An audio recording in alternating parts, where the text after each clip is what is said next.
Right, okay. Thank you, Mehndi, for giving us those updates.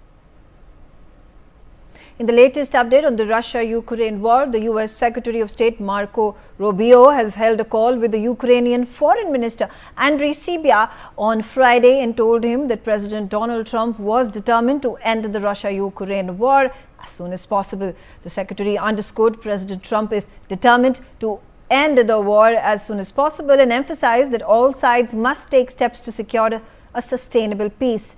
The State Department said in a statement after the call. Rubio held a separate call to discuss the war earlier in the day with French Foreign Minister Jean-Noël Barrot, according to the State Department. Amidst peace deal between Russia and Ukraine, President Zelensky will be visiting Saudi Arabia next week. Zelensky has released a video update on quote-unquote intense working with President Trump's team to further said that Russia's latest attacks were quote-unquote wild and cynical.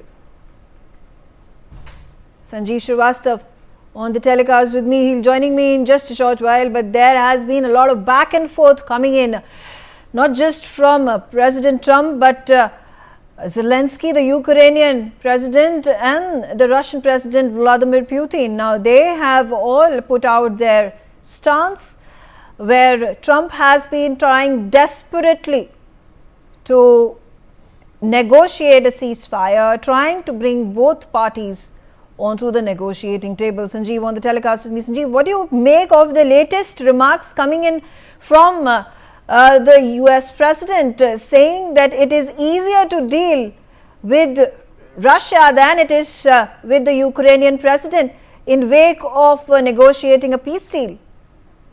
Well, Megha, I think these remarks by President Trump is clearly an attempt, yet another attempt to put more pressure on Zelensky to change his stance on this entire negotiation process. Because, President Zelensky has been quite adamant till recently. Now he's also changing his tone with regard to this entire dialogue process. But certainly, United States of America's president is attempting to put more pressure on Zelensky so that he agrees to the terms of for the ceasefire, and after that, negotiations process will begin. So I think United States of America is trying hard to bring Zelensky on table. Right. And on the other Also, what do you make of the fresh sanctions threat that has been issued by President Trump on Russia, talking about sanctions on banking institutions, more tariffs being levied on Russia in wake of the latest strikes that have been initiated by the Russian troops killing 14 people as per the claim made by Kyiv?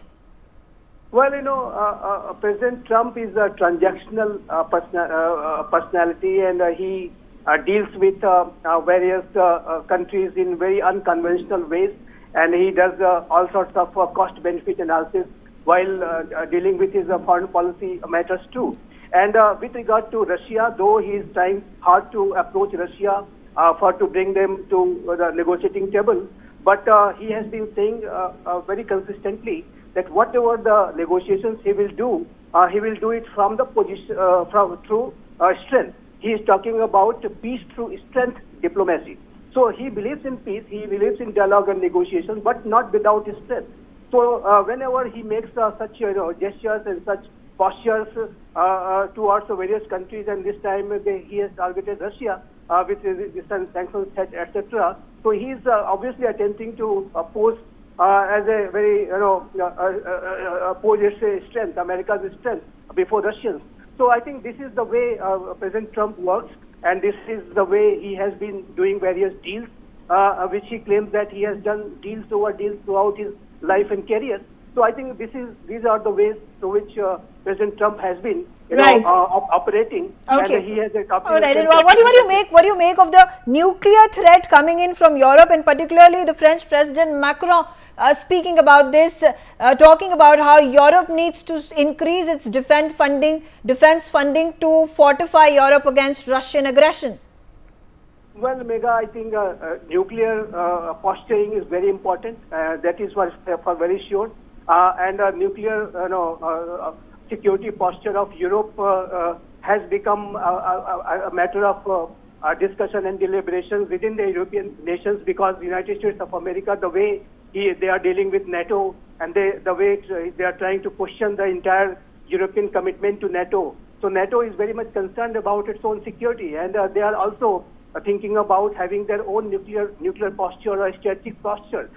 But with regard to any uses of nuclear weapons as weapons of war, I do not think that is possible, because even if United States of America suppose it withdraws from the European security commitment and architecture, I think Europe still has nuclear weapons. Britain and France, they have nuclear weapons and they have nuclear capability. Russia knows about it.